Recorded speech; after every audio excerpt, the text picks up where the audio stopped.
Constable Ehsanullah वाला Punjab police की बेटी हूँ। जब मैं 2.5 साल की थी तो मेरे वालिद साहब वफात पा गए थे।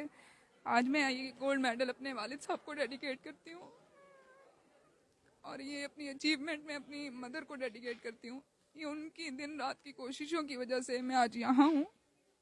और मैं महकमा पंजाब पुलिस से भी ये दरख्वास्त करती हूँ कि वो अपने शहीद के बच्चों के अलावा भी जो उनके कांस्टेबल्स के बच्चे फोत हो जाते हैं उनका भी ख्याल रखा करें।